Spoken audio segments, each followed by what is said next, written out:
बार record को और बड़ा किया है, जीत को और बड़ा किया है। मुझे पूर्ण विश्वास है मोदी जी के शानदार काम, मेरे प्रयास इस बार इतिहास रचने का काम भी करेंगे। जहां एक और हम हमीरपुर से रिकॉर्ड जीत और इतिहास दर्ज करेंगे, वहीं हिमाचल प्रदेश के चारों की चारों लोकसभा सीटें मोदी जी की 400 का आंकड़ा पार करने के लिए उसमें मदद करेंगे।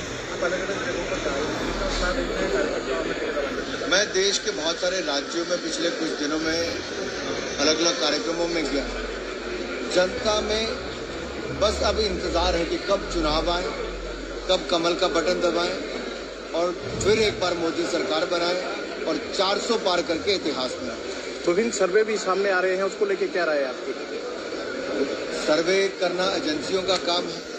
हम तो अपने काम को लेके जनता के बीच में जाते हैं।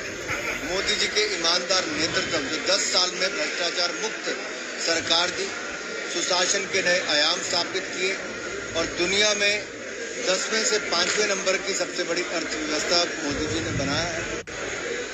आज दुनिया को भारत में एक विश्वास दिखता है, एक उम्मीद दिखती है। दुनिया को लगता है कि भारत बढ़ेगा तो दुनिया में ग्रोथ रेट बढ़ेगा, क्योंकि दुनिया का सबसे तेजी से बढ़ने वाला देश भारत है।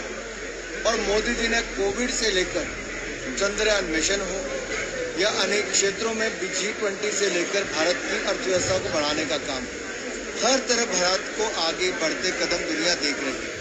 और भारत की बुलंद तस्वीर आज दुनिया में एक नया विश्वास पैदा करती है, एक होप पैदा करती है। दुनिया मोदी के नेतृत्व में विश्वास रखती है। 4 सीटें प्रदेश की हैं, 2 अनाउंस कर दी गई हैं, 2 के लिए कब तक जो है इंतजार करना पड़ेगा? और प्रदेश में कांग्रेस की सरकार भी है, ऐसे में भाजपा जो अपना 2019 का प्रदर्शन है उसे दोहरा पाएगी? हमने 2014, 2019 दोनों में 4-4 सीटें नरेंद्र मोदी जी को जीत कर दी, भारतीय जनता पार्टी ने जीती। और हिमाचल की जनता कांग्रेस की सरकार से अपने आप को ठगा हुआ महसूस करती है। कोई वायदे पूरे नहीं हुए, जनता तो त्रस्त थी, सरकार मस्त थी, लेकिन अब इनके अपने विधायक भी तंग और दुखी होकर बाहर चले गए और जनता ने भी मन बना लिया है कि फिर एक बार भारतीय जनता पार्टी का समर्थन करेंगे और मोदी जी को चारों की चारों सीटें जिताएंगे। सर,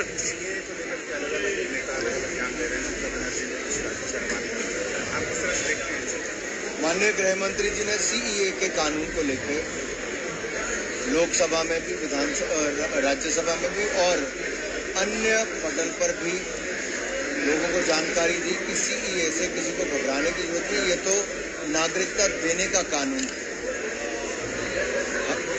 जब भारत आजाद हुआ तब धर्म के आधार पर 2 मुल्क, और उस समय जो हिंदू, सिख, ईसाई, बौद्ध, क्रिश्चियन, पारसी पाकिस्तान में रह गए या जो अफगानिस्तान में, बांग्लादेश में चले गए, क्षेत्र में रहते हैं, उनको विश्वास उस समय की सरकार ने दिलाया था, पंडित नेहरू ने भी, कि उनके सब अधिकारों को संरक्षण मिलेगा, न्याय मिलेगा। लेकिन पिछले कई वर्षों में देखा गया महिलाओं के साथ और इन अल्पसंख्यकों के साथ जो उन देशों में है, उनके साथ अत्याचार होता है, उत्पीड़न होता है। बेटियों को मजबूरन छोटी उम्र में शादी और निकाह करने के लिए मजबूर किया जाता है। लोगों के साथ धर्म परिवर्तन करने के लिए मजबूर किया जाता है। आखिरकार वो हिंदू, सिख, ईसाई, पारसी, बौद्ध, जैन, ये कहाँ जाएंगे? मोदी सरकार ने उनको नागरिकता देने के लिए कानून बनाया कि अगर कोई प्रताड़ित होता है तो भारत उनको नागरिकता दे।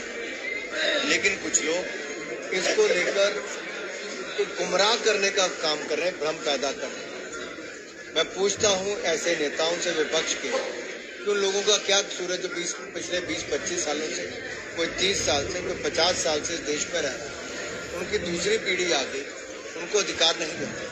ऐसे दलित परिवार जिनका उत्पीड़न वहां पर हुआ, ऐसे पिछड़े परिवार जिनका उत्पीड़न वहां पर हुआ, ऐसे सिख समाज और बाकी समाजों के लोग, हिंदू, जिनका उत्पीड़न वहां पर हुआ, क्या उनको नागरिकता भारत में नहीं मिलनी चाहिए? कहाँ जाएंगे?